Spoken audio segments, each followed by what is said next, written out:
Going on in the Yardi report, they always cover some single-family rent growth as well. So it's not just multifamily, but single-family and build-to-rent segment falls to a decade's low. Continuing on with the Yardi report, nationally, advertised rates for single-family built-to-rent units fell $15 to $2,194 in September, unchanged year over year, basically no growth. U.S. single-family rental occupancy rates were strong at 95.1% in August and unchanged year over year. Occupancy was 96.3% at RBN and 94.9%, that's renters by necessity, and 94.9% at lifestyle properties. Goes on to say that single-family rentals hit a rough patch in September as the $15 decline marked the worst month since February 2015. Looking at some of the markets that are still doing all right: Twin Cities, Kansas City, Chicago, Columbus, San Antonio, Grand Rapids, Greenville, Charlotte, and then some of the year-over-year occupancy changes. Jacksonville saw an increase of occupancy, Miami, Charleston, San Antonio. I think this is all due to supply. We're talking about whether it's multifamily, single-family rentals, and rent growth, a slowdown in rents, and a slight increase in vacancy, dip in occupancy is attributed to supply coming online. But that supply is slowing down. We've got some graphs in the MBA report that we can get into a little bit. But first, I want to finish up this Yardi report and talk about some of the employment and supply trends and some forecasted rent growth. But really, the most important thing on here is the T12 completions as a percent of the total stock.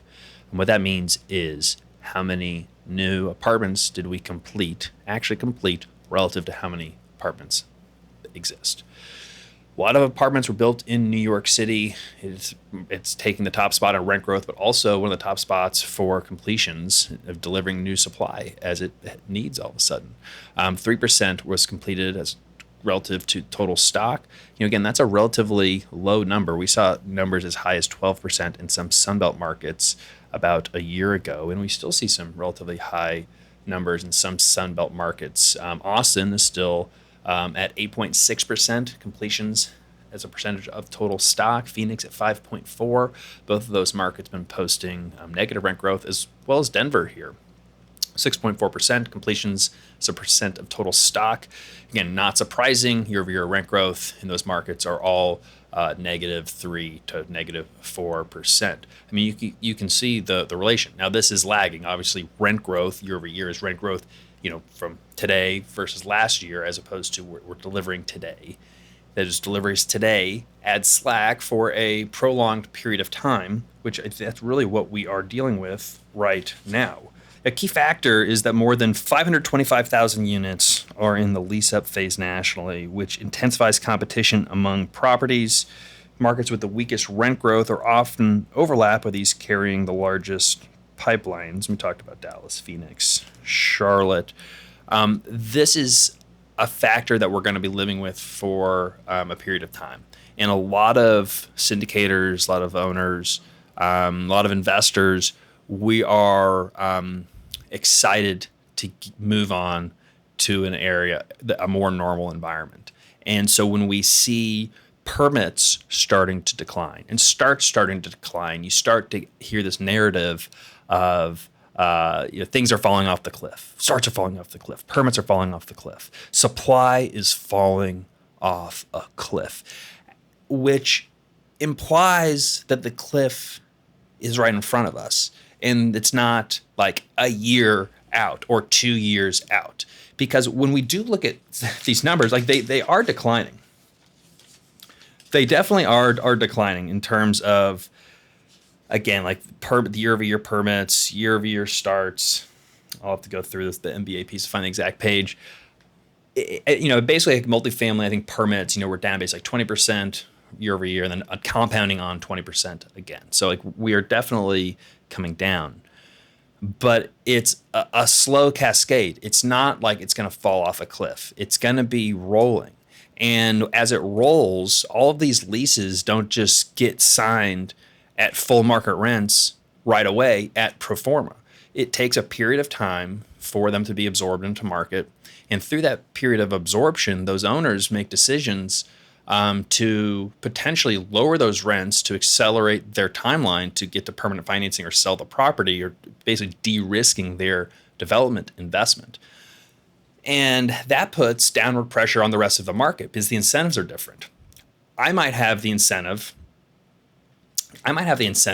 as a property manager or an owner of an existing stabilized asset to cash flow the property, to achieve slightly higher rents, try to get my expenses down, to increase my net operating income over time for cash flow, kind of your standard strategy. But if you're a developer, you may not care about cash flow at all. In fact, you may have told your investors they're never going to get cash flow. You just told them that you're going to return their capital and a multiple in that capital within a period of time, usually about 2 to 4 years, plus or minus.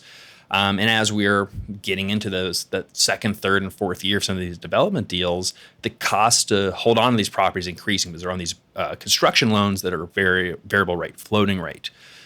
And so their return goes up the quicker they can sell it, especially since IRR, the return metric that most investors use, is time-based. So the shorter the hold period, the higher rate of return. If you have a sophisticated like profit split structure that's IRR based, the sponsor or the GP will make more money the faster they sell it. So they don't care necessarily as much about getting the highest rent or even the lowest expenses.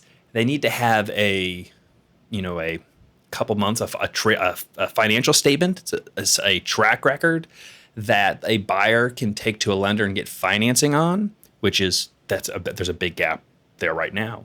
But other than that, they could care less about what they spend or really what the rents are, as long as that next buyer can justify that purchase price. And that is where the gap is, because what many of these developers have had to do is lower rents or put concessions on to get their property leased up, to get it up to 90% occupied, which you can then take to a permanent lender like Fannie Mae or Freddie Mac to get financing on.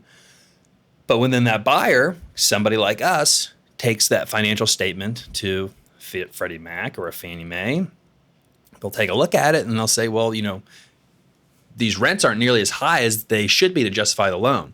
And you could turn back to them and say, well, they were in lease up.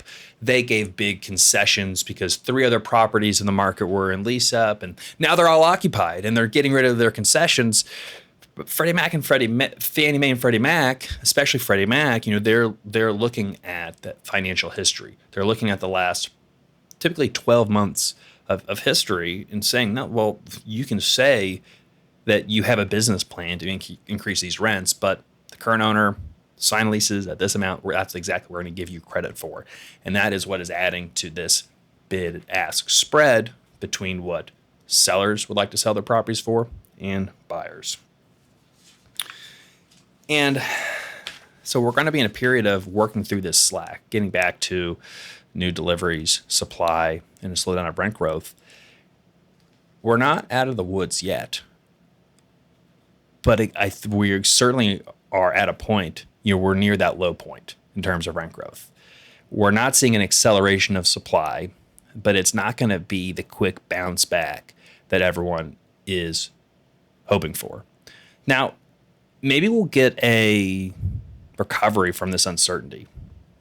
I'm not confident in that because I think it's part of the strategy of the current Trump administration is to have enough chaos to create room to operate. I think they would even prefer to have a little bit more certainty just because the economy needs it. If you talk to investment professionals, unbiased, apolitical investment folks, they'll say that really a lot of the actual quantifiable uncertainty is behind us. Tax reform has been passed. So that's on the books. Don't have to wonder about that. We don't have to wonder whether those tax breaks are going to go away. Tariffs, while there's still some volatility here or there, tariffs are mostly behind us. They're mostly kind of set in motion. And there's an idea that they're not going to get so much worse, especially in regards to China, because that really added the most global uncertainty.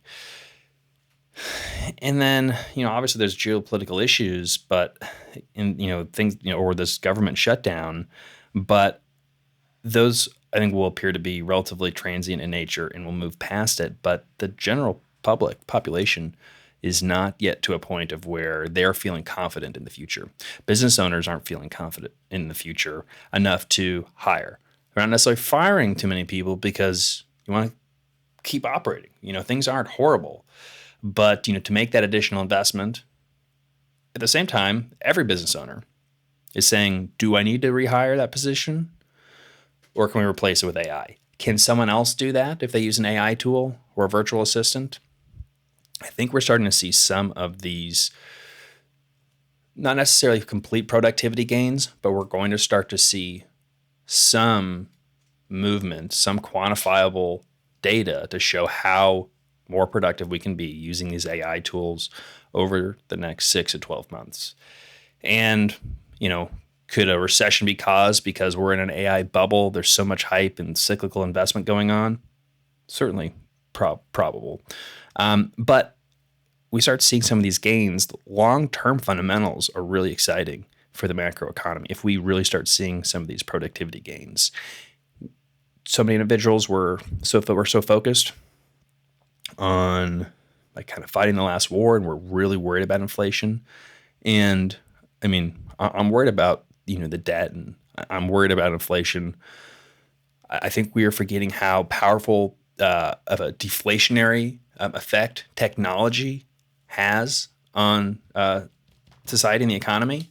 And I just haven't seen anything that would be as deflationary as AI, because you're not just making technology more efficient, you're making people more efficient, and general cost of labor and payroll go down significantly.